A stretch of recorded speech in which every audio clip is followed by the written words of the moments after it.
Berwudu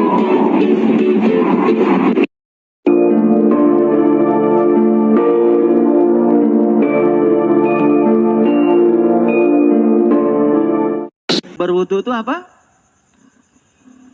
Nah, jadi wudu itu bahasa Arab. Arti yang sebenarnya bukan bersuci. Wudu itu artinya adalah berpisah. Makanya wudu dulu baru sholat. Siapa yang sukses berpisah dengan yang selain Allah, maka dia akan bisa menyatu dengan Allah. Jadi kita sering gagal menyatu dengan dia karena kita belum sukses berpisah dengan yang selain dia. Akibatnya apa? Akibatnya sholat sebatas ritual saja. Hanya bangga kalau kita sudah sholat. Dan bangga karena kita sudah menggugurkan kewajiban kita. Dan setelah itu kita tidak pernah melakukan refleksi diri apa yang dicapai setelah kita sholat. Padahal di Quran jelas sekali. Aqimis sholah. Inna sholat tanha anil fahsa wal munkar. Dirikanlah sholat. Sholat adalah instrumen. Sholat adalah sarana. Sholat adalah metode. Sholat adalah cara untuk mencegah seseorang dari perbuatan keji dan munkar. Loh, menjadi lucu ya. Ada yang rajin sholat, tapi rajin juga melakukan tindakan-tindakan yang keji. Bahkan tidak berperasaan menyakiti orang lain. Bahkan tidak berperasaan ketika orang lain kesusahan. Dia merasa bangga dengan sholatnya, padahal sesungguhnya inti sari sholat adalah akhlak. Akhlak dilihat dari kemampuan seseorang memperlakukan orang lain. Nah, itu yang akan menjadi kajian kita hari ini. Semoga kita mengerti dengan yang dikaji pada kesempatan yang penuh berkah. Baik ya, kalau wudhu itu dikatakan bersuci, itu juga iya. Tidak ada yang salah di situ. Tetapi kalau wudhu sebatas fisik, sebatas physical body, tidak menyentuh ya aspek-aspek body yang lain, nah itu yang menyebabkan kita tidak pernah sadar bahwa sesungguhnya kesucian yang dimaksud oleh kita mungkin hanya sebatas angan-angan pikiran kita sendiri. Baik, saya akan menggunakan sebuah riset yang dilakukan oleh seorang psikolog yang sangat luar biasa, namanya Dr. Dietrich ya Klinghardt. Beliau itu membuat 5 level body ya, yang kemudian digunakan sebagai 5 level untuk mencapai kesehatan atau penyembuhan.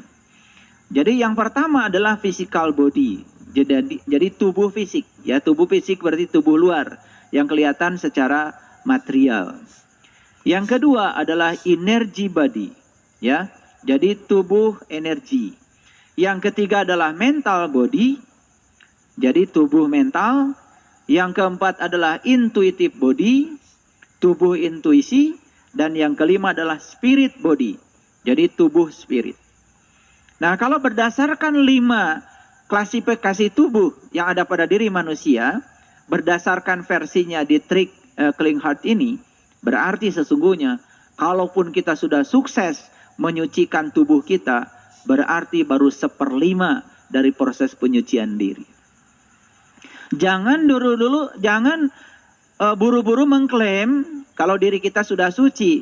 Karena kalau suci itu baru di aspek body, ya di aspek luar, di aspek tubuh, sebetulnya kita baru 1/5 proses penyucian.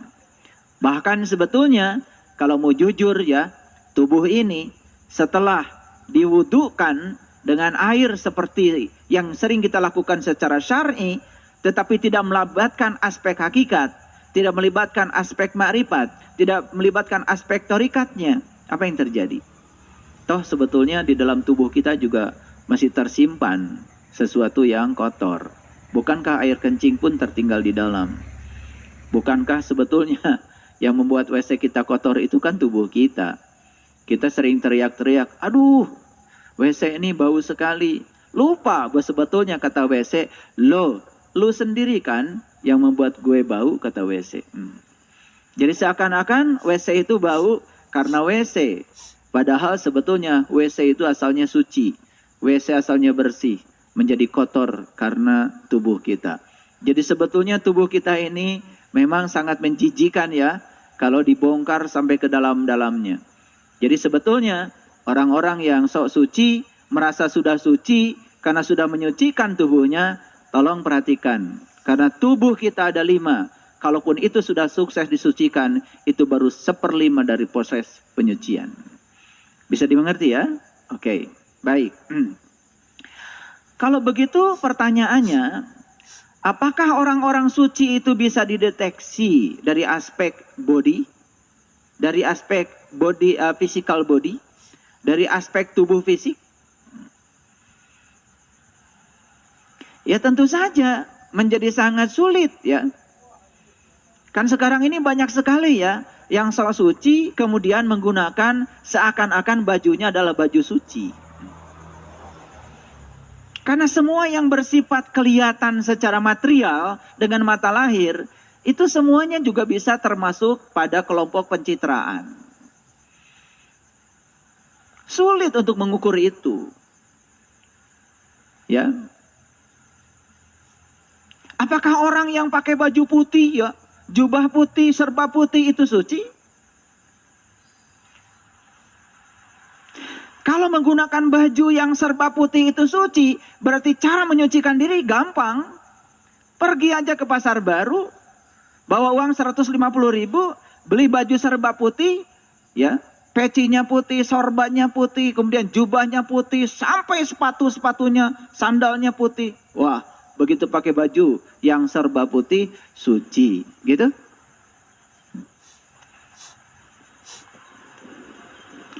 Jadi tidak bisa kesucian seseorang itu diukur dari aspek fisik saja. Karena kita harus melihat kesucian itu dari 5 aspek. Pertama physical body, yang kedua energy body, yang ketiga mental body, yang keempat intuitive body, dan yang kelima adalah spirit body. Nah kalau keseluruhan ini ya sudah kita perhatikan nanti, baru kita akan bisa mengatakan, oh sebetulnya saya paling tidak ya ada kegeeran sedikit kalau saya sudah mencapai kesucian. Dan nanti kita tes. Karena kesucian itu harus dites. Gimana cara ngetesnya? Gampang sekali. Kalau nanti sudah tahu suci itu apa. Nah kalau belum tahu suci itu apa kan susah ngetesnya. Betul nggak?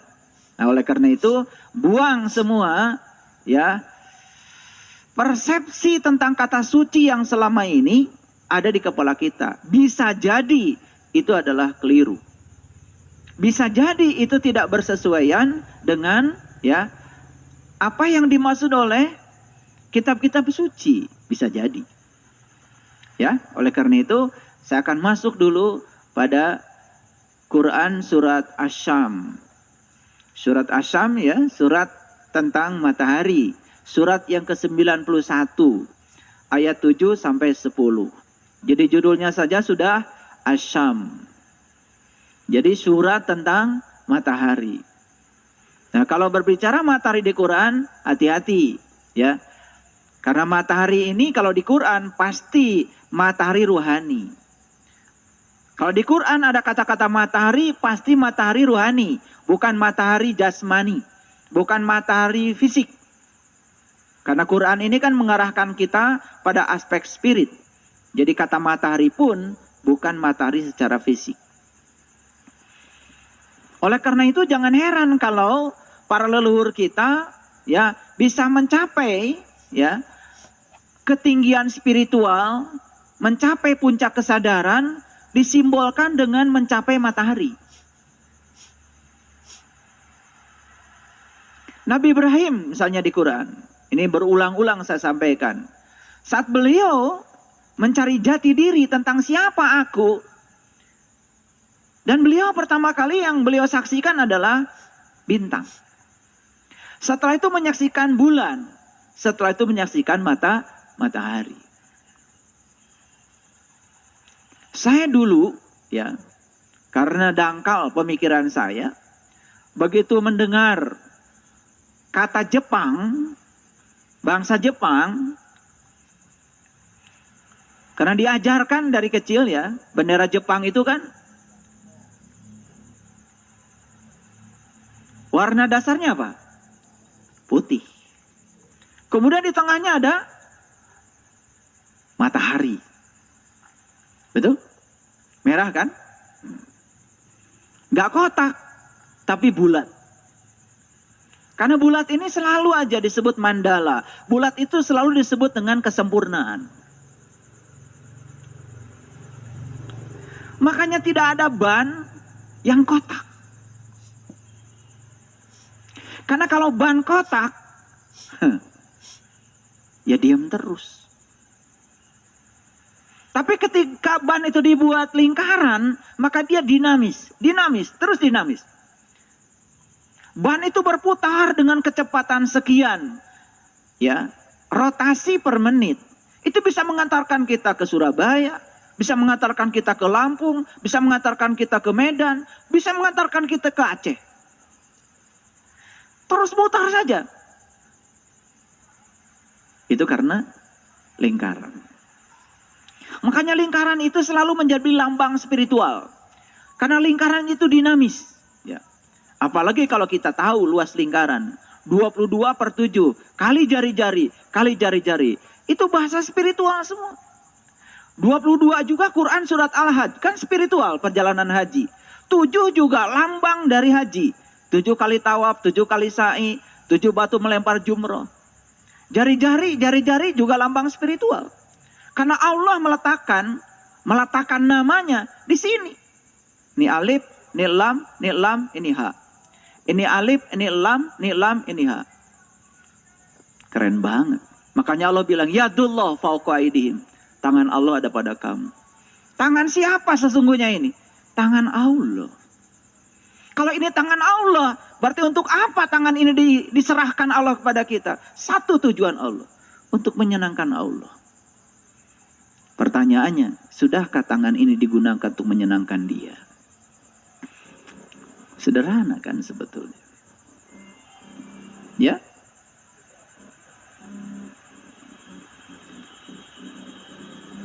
Wah, orang Jepang itu menyembah matahari. Saya dari dulu nggak yakin. Kalau sekelas mereka yang cerdas, yang tinggi kesadarannya, yang negaranya bersih, yang hidupnya sudah tertib, yang cara makanannya jodoh sehat, masa sebodoh itu menyembah matahari? Ternyata kuil yang ada di Jepang namanya kuil Nara. Saya celidiki itu, dari mana itu kok nama kuilnya Nara? Ternyata Nara itu asli, itu bahasa Nusantara sebetulnya. Karena Jepang pernah menjajah kita. Na itu kan sebetulnya api. Ra itu artinya cahaya. Jadi na itu api, ra cahaya. Dan tidak ada cahaya kalau tidak ada api. Jadi na dan ra harus ada dua-duanya. Nama kuilnya aja Nara. Dan ra itu kan sebetulnya bahasa Nusantara. Bendera, ra. Negara, ra. Tentara, ra. Nusantara, ra. Ternyata ra itu artinya adalah cahaya. Makanya ada daerah namanya Parahyang. Pa itu juga bahasa Nusantara. Artinya adalah tempat, ruang. Ra itu artinya cahaya. Hyang itu adalah mereka yang sudah mencapai ketinggian. Jadi Parahyang, tempat para leluhur yang sudah mencapai ra. Ra itu cahaya.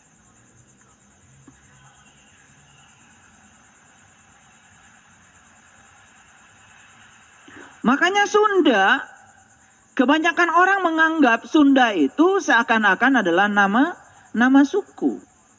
Padahal dulu Sunda dari kata Sunada. Jadi ada lagi di situ. Ada su itu artinya abadi, na tadi apa? Api, da itu besar. Jadi Sunada itu adalah api abadi yang besar. Jadi sebetulnya leluhur kita sendiri itu disebut bangsa matahari. Tetapi bukan bangsa yang menyembah matahari itu. Bangsa yang sudah mencapai pencerahan. Bangsa yang sudah tahu hakikat dari matahari. Maka di Quran dikatakan Robul Masyriqain Warubul Maghribain. Kan matahari ada dua. Satu matahari yang jasmani, satu matahari yang rohani. Beruntung yang sudah menemukan dua-duanya.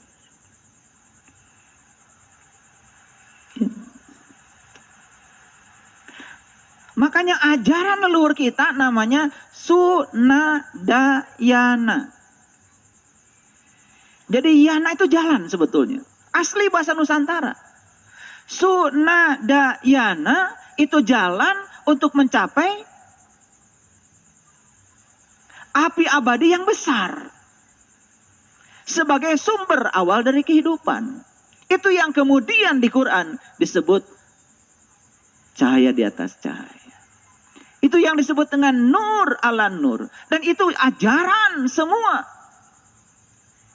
Para suci, para guru, para mursyid, para sunan, para wali, para rasul.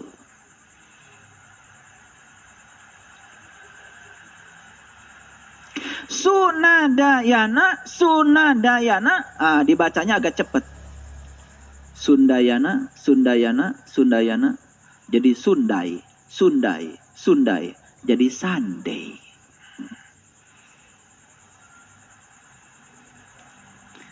Makanya sun itu jadi matahari. Day itu hari. Sunday hari matahari.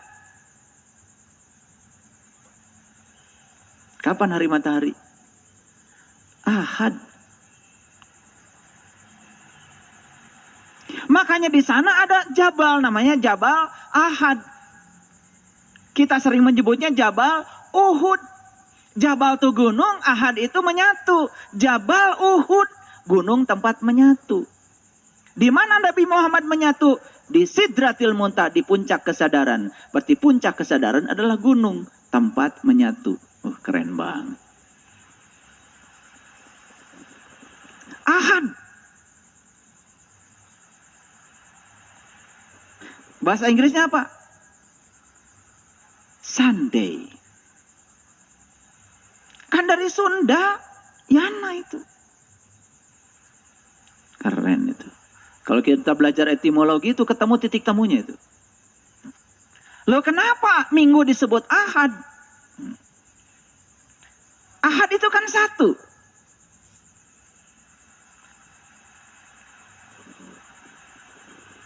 Jadi ketika kita menyaksikan matahari ruhani pada diri kita, di situ terjadi ahad.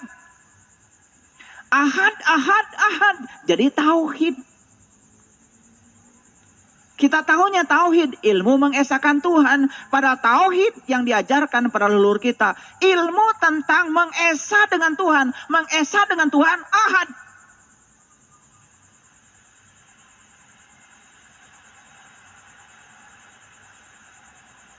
Mengesah dengan Tuhan, ya Jumaah, Jumaah, Jumaah. Berjamaah. Berjamaah itu berarti ngumpul. Ngumpul kita dengan Tuhan. Sahabat lain melakukan kebaktian hari Minggu. Jadi jangan mengatakan sekali-kali bahwa ya hari yang paling suci adalah hari ini. Hari yang lain gak suci. Oh, saya beribadah di hari yang paling suci. Nah, orang lain sayang sekali ya mereka ibadahnya bukan di hari suci. Ini masalah pengertian. Semua hari ya suci. Semua hari ya bagus. Tidak ada hari suci, tidak ada minggu suci, tidak ada bulan suci. Semua ya suci, tergantung sudut pandang kita.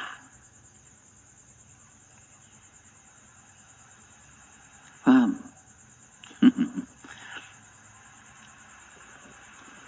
Jadi Quran surat Asy-Syams itu cerita apa? Cerita matahari. Wasyamsi waduhaha. Demi matahari. Loh, demi matahari? Matahari yang mana? Karena di Quran banyak sekali demi yang semacam itu. Demi matahari, demi bulan, demi bintang. Banyak sekali. Saya kasih tahu ya. Semua cuma satu kok, demi Allah yang berada di baliknya. Gitu. Makanya kalau kita sudah bisa memahami Allah yang nyata, Allah yang tidak nyata, semua di balik yang nyata ada Dia sang keberadaan yang mengendalikan semuanya. Disitulah muncul yang namanya kesadaran. Paham ya? Oke. Nah, saya tidak akan membahas Quran surat Asy-Syam, tetapi saya akan membahas apa kaitannya. Kok di Quran surat Asy-Syam itu ada pernyataan Allah 4 ayat yang sangat keren. Yang pertama, wa nafsiu wa ma sawaha. Nafs. Nah, nafs itu sering diartikan diri. Ada juga yang mengartikan jiwa. Saya sepakat ya dengan terjemahan yang ada. Jadi nafs sering diartikan jiwa. Gak apa-apa. Yang penting nanti kita bahas. Jiwa itu yang mana? Karena Allah sudah menghembuskan ke dalam diri kita yang namanya ruh. Faiza sawaituhu wa nafakhtu fihi mir ruhi faqa'u lahu sajidin. Ketika aku sudah selesai menciptakan tubuhmu, aku tiupkan ruhku. Nah, ruhku ini wujudnya adalah nur. Nur ada kaitannya dengan syam. Ada kaitan dengan matahari. Ada kaitan dengan ra tadi. Ada kaitan dengan na. Wah, keren banget. Ini saya bicara dalam bahasa yang sangat universal. Jadi jangan heran. Ya. Kenapa negara-negara yang paling islami malah justru negara yang mayoritas penduduknya tidak menganut agama Islam? Itu adalah hasil riset dari Profesor Askari. Beliau melakukan riset di 207 negara selama 15 tahun menyelidiki negara yang paling islami. Dan Indonesia masuk kategori nomor 140 dari 207 negara. Bagus. Bagus toh 140. Ya lebih bagus daripada 141.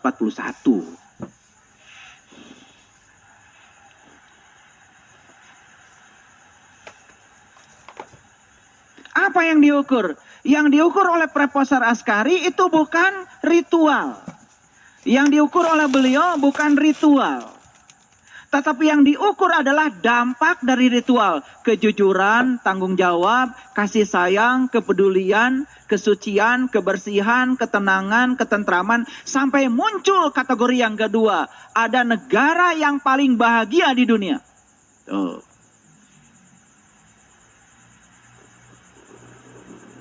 Dan negara yang paling bahagia di dunia, kita sama sekali tidak masuk nominasinya. Dan saya pernah berkunjung ke negara yang paling bahagia di dunia. Jadi saya sudah berkunjung ke Norwegia, negara paling bahagia di dunia. Saya ingin tahu, apa sih sebetulnya kebahagiaan itu? Kok negara itu disebut dengan negara yang paling bahagia di dunia? Gross national happiness-nya paling tinggi. Ini bukan berbicara GNP, bukan gross national product, tapi gross national happiness. Oh, udah luar biasa. Jadi sekarang riset-riset itu sudah maju. Makanya ranking universitas sekarang tidak bisa ya ditentukan oleh kehendak universitasnya. Dilihat dari karya yang bisa diupload di dunia maya. Dari jurnal-jurnal terindeks yang diupload oleh para penulisnya. Dan itu ada badan-badan khusus dunia yang meranking itu. Sehingga ranking universitas sekarang semakin terbuka. Ranking negara pun sekarang menjadi sangat terbuka. Jadi bisa dibaca. Semuanya bisa dibaca. Itu luar biasa. Baik, kita lanjut ya. Jadi di ayat ini dikatakan wa nafsi wa ma sawaha. Apa artinya? Demi diri serta penyempurnaannya. demi diri serta penyempurnaannya. Nah, diri mengacu kepada jiwa. Jiwa adalah bagian dari ruh.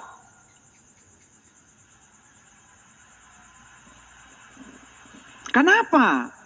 Nah, ini harus dimengerti. Setiap ditiupkan jiwa ke dalam tubuh, selalu disertai oleh Allah dan Rasul-Nya secara hakikat.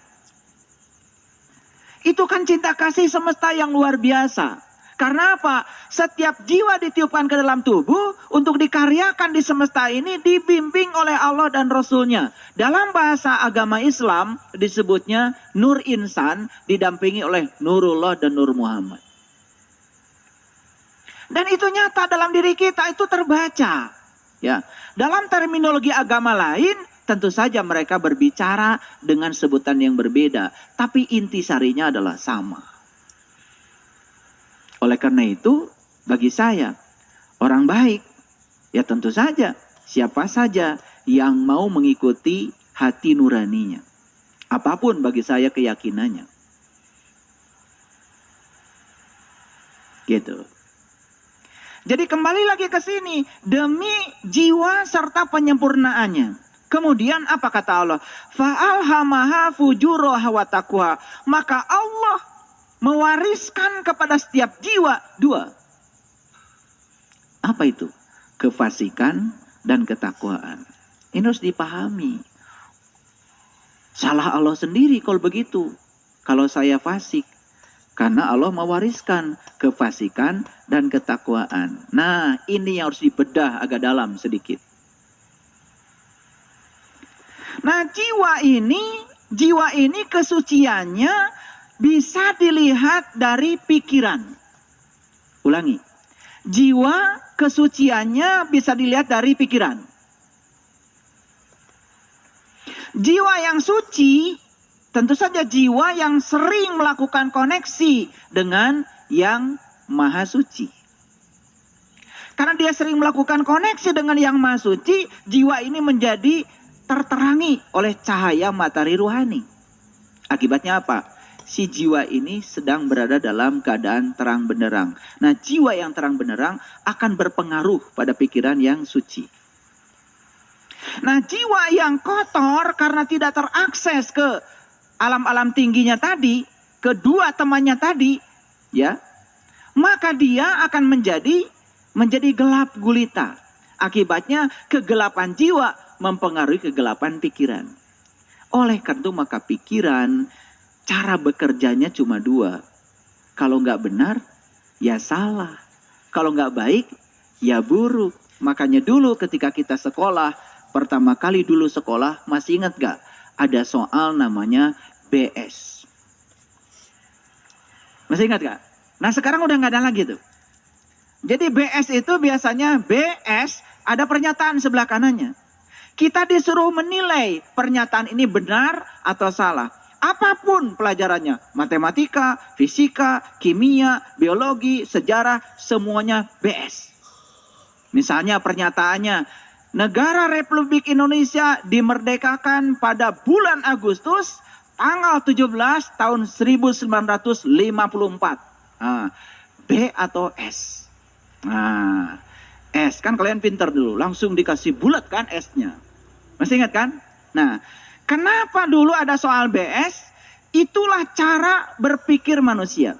Jadi manusia itu pola pikirnya baru akan memberikan kepuasan kalau ada pembanding. Itu cara berpikir saja sebetulnya. Nah, tetapi kita menjadi terikat di situ oleh cara berpikir. Padahal benar salah itu adalah cara berpikir. Mekanisme pikiran memahami sesuatu harus ada pembanding. Itu pikiran.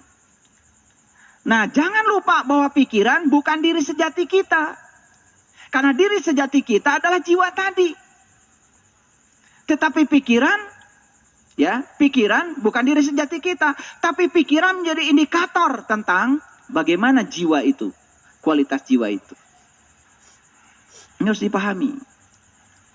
Jadi kalau begitu, apakah Allah yang mewariskan kefasikan dan ketakwaan atau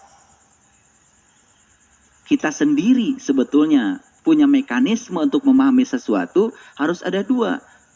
Ada kefasikan, ada ketakwaan.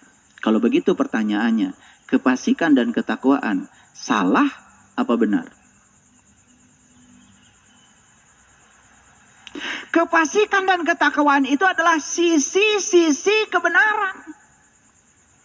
Karena tidak ada ketakwaan kalau tidak ada kefasikan. Tidak ada kefasikan kalau tidak ada ketakwaan. Tidak ada orang kaya kalau tidak ada orang miskin. Tidak ada orang miskin kalau tidak ada orang kaya. Paham? Tidak ada benar kalau tidak ada salah. Tidak ada baik kalau tidak ada buruk. Jadi bukan Allah mewariskan kefasikan.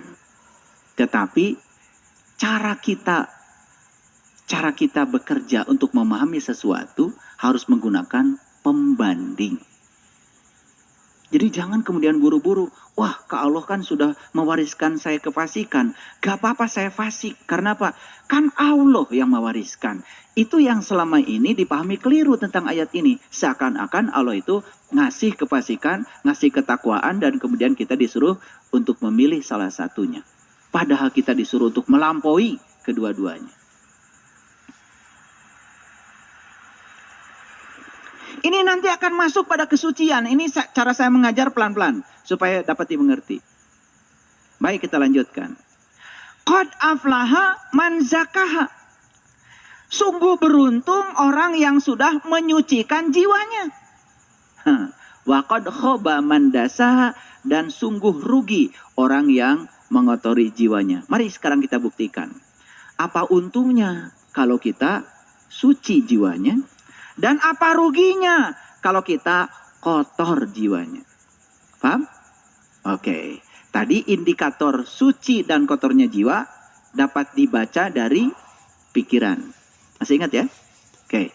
Sekarang kita masuk pada indikator yang gampang, yaitu pikiran. Baik, saya masuk dulu ke sini.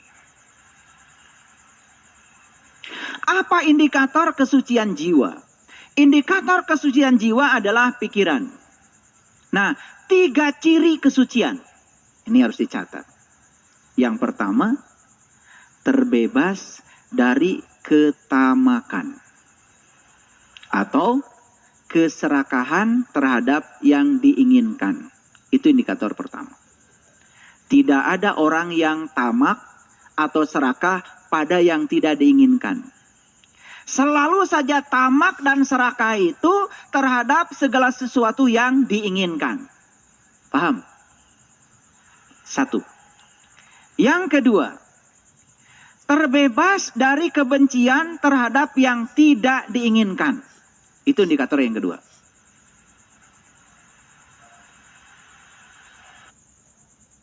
Tidak ada orang yang benci terhadap yang diinginkan. Saya benci sekali. Kenapa? Karena bulan ini kok saya bisa beli mobil. Ada nggak gitu? Nggak ada. Saya benci sekali. Anak saya waktu kemarin tes ke perguruan tinggi diterima di banyak universitas. Ada nggak? Nggak ada. Jadi kalau saya berbicara rakus, tamak pasti terhadap sesuatu yang diinginkan. Kalau saya berbicara benci, pasti terhadap sesuatu yang tidak diinginkan. Dan yang ketiga, terbebas dari kegelapan batin. Nah, pertanyaannya sekarang. Yuk kita ukur sekarang. Apakah jiwa kita suci? Tanya pada pikiran. Apakah pikiran saya rakus terhadap yang diinginkan?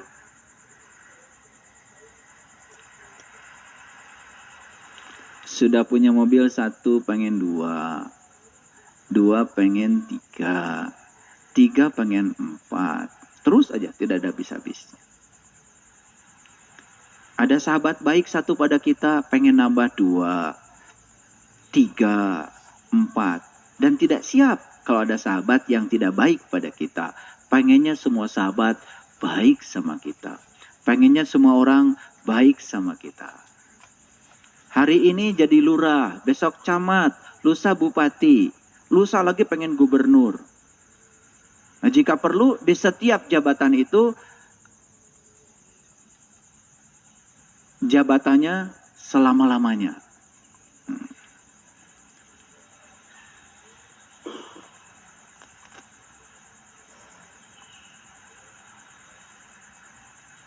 Jadi kalau menggunakan indikator ini, pertanyaannya sekarang bagi kita, apakah kita hari ini orang suci?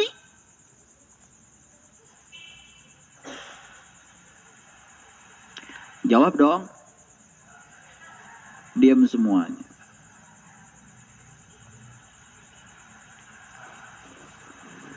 Jadi orang suci itu dilihat dari 3 aspek. Yang pertama, pikirannya sudah tidak lagi rakus dan tamak terhadap segala hal yang diinginkan. Yang kedua, pikirannya sudah selesai dari kebencian terhadap segala hal yang tidak diinginkan. Dan yang ketiga, batinnya sudah tidak berada dalam kegelapan. Karena apa? Saya bilang tadi, batin yang gelap akan berpengaruh pada pikiran. Jadi kalau menurut 3 indikasi ini, pertanyaannya sekarang, apakah saya orang suci atau tidak? Rek iraha.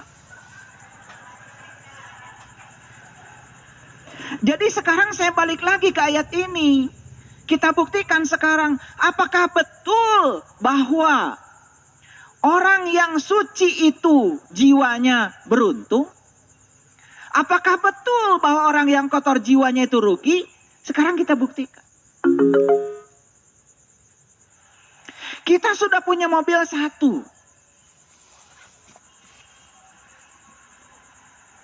Pengen 2. Pengen 3. Pengen 4. Coba ikuti semua pengennya. Hasilnya apa? Banyak mobil bukan? Setelah itu mobil banyak berderet, berikutnya apa? Bingung makainya bukan? Setelah berderet-deret itu mobil, bingung bayar pajaknya bukan?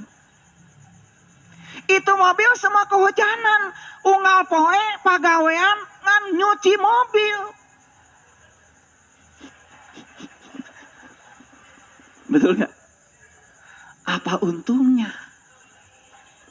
Ujungnya apa? Ujungnya ketika dia sudah punya segalanya, yang paling berbahaya adalah dia takut kehilangan semua yang sudah dia punya. Jadi Quran itu keren secara saintifik. Quran itu bilang, beruntunglah mereka yang berhasil menyucikan jiwanya. Jadi orang yang suci jiwanya, satu indikatornya, dia tidak rakus terhadap yang dia ingin. Begitu dia selesai dari kerakusannya, dia bebas dari penderitaan. Dan saya buktikan berulang kali bahwa sebetulnya semua sumber penderitaan manusia adalah keinginan. Karena kita ini sering tidak adil. Sering mengukur orang lain dengan ukuran kita. Mulai sekarang cobalah setiap orang ukur dengan ukurannya masing-masing. Anak SD 6 tahun, belajar berhitung, 4 tambah 4, liur. Dia ambil tangan, jari 4. Dia ambil jari 4. Orang tuanya bilang, ayo 4 tambah 4. 1, 2, 3, 4, 5, 6, 7, 8. Lila atuh. Tong dihitung lo iya mah, lanjutkan. Tuh orang tua. Karena dia ukur anak dengan ukuran dia. Dia bisa begitu, anak gak bisa. Kalau ini 4, maneh nyaho, ya 4. Budak maca nyaho. Makanya anak kecil akan berhitung dari sini. 1, 2, 3, 4. Lila teuing atuh jang. Lila teuing, iya mah geus tong dihitung. Geus 4 sabaraha, langsung 5. Kacau pikirannya. Karena anak ini belum mengerti kalau itu 4. Ngerti nggak? Itulah yang membuat kalian konflik setiap hari. Karena apa? Kalian ukur setiap manusia dengan ukuranmu. Harusnya ukur setiap orang dengan ukuran dia. Ikan ukur dari kemampuannya berenang. Jangan ngukur ikan dari kemampuan memanjat pohon. Idiot tah lauk. Monyet yang diukur dari kemampuan berenang. Monyet mah resep nate lu loncatan. Mau ditangojai. Idiot monyet. Nah kita sering semua orang ingin sesuai dengan ukuran kita. Bukankah sumber penderitaan kita itu adalah salah ukur? Suami istri tiap hari berantem. Apa masalahnya? Karena suami mengukur istri dengan ukuran dia. Tidak diukur istri dengan ukuran istri. Istri ngukur suami dengan ukuran dia. Tidak diukur suami dengan ukuran suami. Apa yang terjadi? Ingin semua orang diukur dengan ukuran saya. Sarua we. Ngukur jalan pakai stopwatch. Bawa stopwatch. Nuju naon ibu? Nuju ngukur panjang jalan. Pakai stopwatch. Salah ukur ibu. Nepi ka kiamat ge. Mual penak panjang jalan sabaraha. Dan ngukur panjang mah kudu meteran. Begitu salah ukur, hasil ukur tidak valid.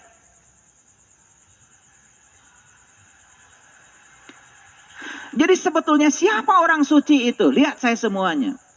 Ternyata kita sudah bisa membuktikan sekarang. Semakin kita membiarkan keinginan merajalela di pikiran kita. Dan semakin kita mengikutinya, semakin banyak penderitaan yang akan terjadi.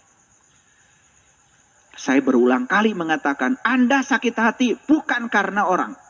Tapi Anda sakit hati karena Anda berharap orang seperti yang Anda mau. Anda ukur orang dengan ukuran Anda. Nyari hati wae.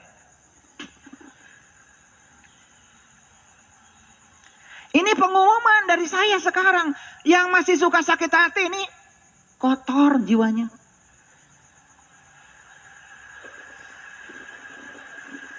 Ini supaya gampang ukurnya. Karena selama ini kalian menganggap kalian tuh suci karena apa? Berapa rakaat sholatnya, berapa rakaat tahajudnya, berapa juz kalian baca Quran. Itu yang kalian pakai.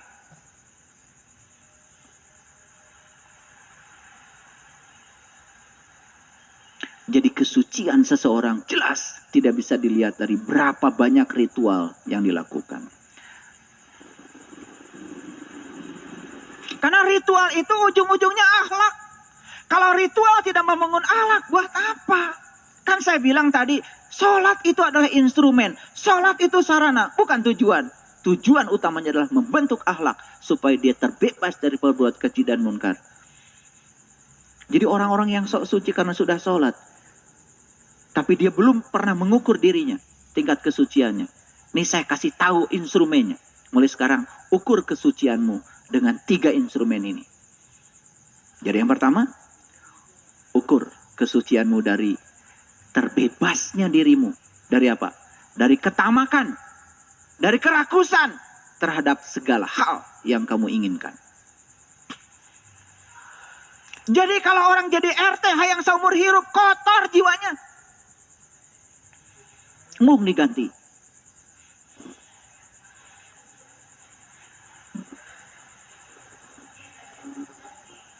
Ini contoh. Serius banget. Ya nggak ada yang mau. Akibatnya seumur hidup. Ini contoh. Pokoknya apapun yang bersangkut paut dengan kemelekatan kita kepada yang kita inginkan secara terus-menerus dan tidak siap untuk menerima yang sebaliknya, itu tanda bahwa jiwa kita kotor. Gampang nggak ngukur sekarang kesucian dengan kekotoran? Gampang? Gampang sekali. Saya tadi pagi marah. Kenapa marah? Karena orang kerja di rumah, begitu saya mau pakai baju, ternyata bajunya ternoda. Kotor jiwanya. Saya seringkali menggunakan baju, saat dipakai ternoda.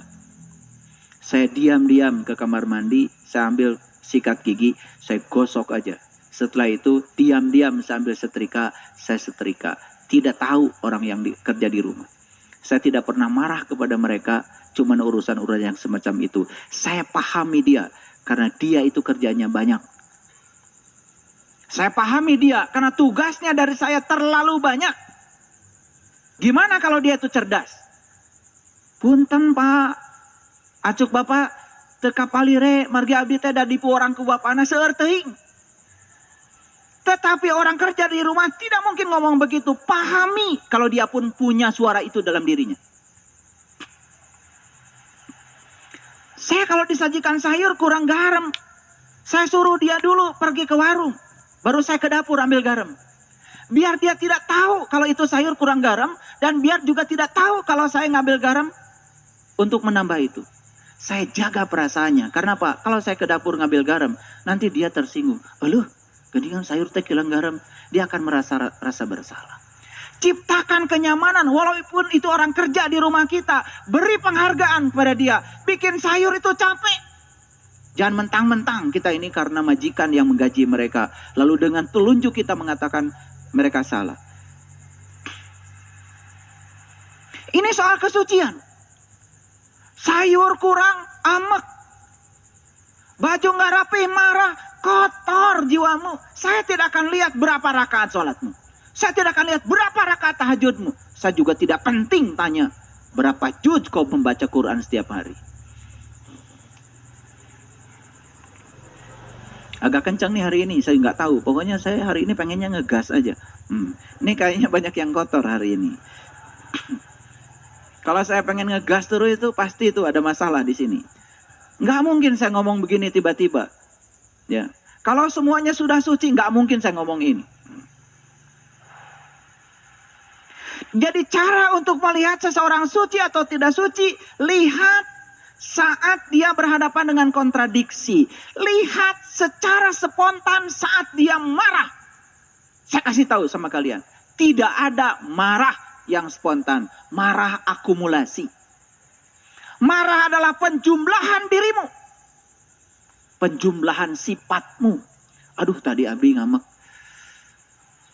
Datu karawas spontan. Tuh. Cari pembenaran. Gak ada marah spontan. Itulah pribadimu yang sebenarnya. Jadi ketika kita membangun kesabaran terus menerus. Sekali saja kita marah. Sudah habis semua kesabaranmu. Itu yang disebut dengan kecelakaan spiritual.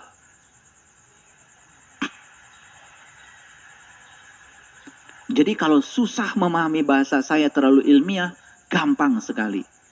Nyeri hati, kotor jiwanya. Itu aja. Gampang marah, kotor jiwanya. Gampang tersinggung, kotor jiwanya. Melotot, kotor jiwanya. Jadi saya tadi bicara pakai bahasa ilmiah ya, pakai bahasa psikologi, ya itu referensinya aja. Tetapi cara mengukurnya gampang. Kalau kalian tanya sama saya, ayah, saya ini kotor atau bersih jiwanya? Nyeri hati kene, kotor. Gitu aja. Gampang tersinggungan, kotor. Gampang marah, kotor. Gimana ayah kalau saya mengeluh? Kotor. Mengeluh itu sebetulnya pasti terhadap sesuatu yang kamu nggak suka. Ayah boleh curhat nggak? Boleh. Sudah tahu dia kotor. Belum curhat saja udah saya tahu. Ya saya biar tahu kan dia kotor. Saya izinkan curhat. Apa curhatnya? Ternyata isi curhatnya adalah menceritakan ketidakpuasan dia pada pasangannya. Bukankah itu kotor? Jadi hari ini saya kasih hadiah kalian sebuah instrumen yang sangat keren untuk mengukur kesucianmu. Karena selama ini instrumen yang kita gunakan tidak tepat.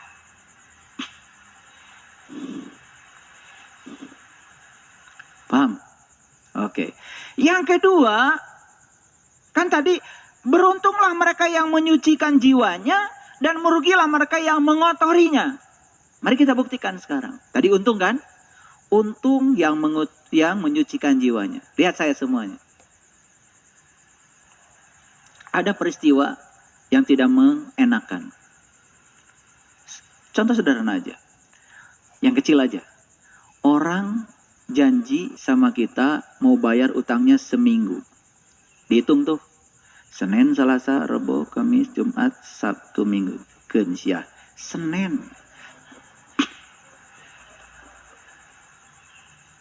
Begitu Senin, subuh, sampai lupa berdoa. Subuh sampai lupa berterima kasih kalau hari itu dia masih bernafas. Subuh sampai lupa berterima kasih kalau dia bisa melihat. Subuh sampai lupa berterima kasih kalau dia sehat. Subuh sampai lupa berterima kasih kalau dia masih hidup. Karena dari kemarin, bahkan seminggu yang lalu, nu di pikiran teh Senin. Tibalah waktunya Senin, kemudian telepon. Begitu ditelepon, duh punten, nyemkeun sarantos. Cacan aya anu biasa dibayar. Marah. Nah, marah itu karena kita gagal memahami orang. Coba pahami. Saya yakin orang itu kalau sudah punya uang akan mengembalikan. Saya doakan semoga dia berkelimpahan rezeki. Bisa bayar utang pada saya dan kemudian dia juga punya tabungan. Kenapa kita tidak ada sedikit pun keinginan untuk mendoakan dia agar dia berkelimpahan? Yang dituntut dari dia adalah bayar utang sebagaimana janji hari Senin. Kotor jiwamu. Kalau saya bicara begini, ternyata di dunia ini kotor kabeh.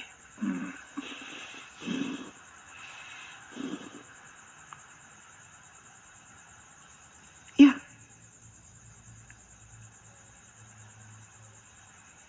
Banyak sekali yang berurusan dengan saya soal perkara yang begini. Ya sudah. Saya cuma bisa mendoakan semoga mereka itu diberi berkelimpahan rezeki sehingga bisa menyelesaikan seluruh urusannya.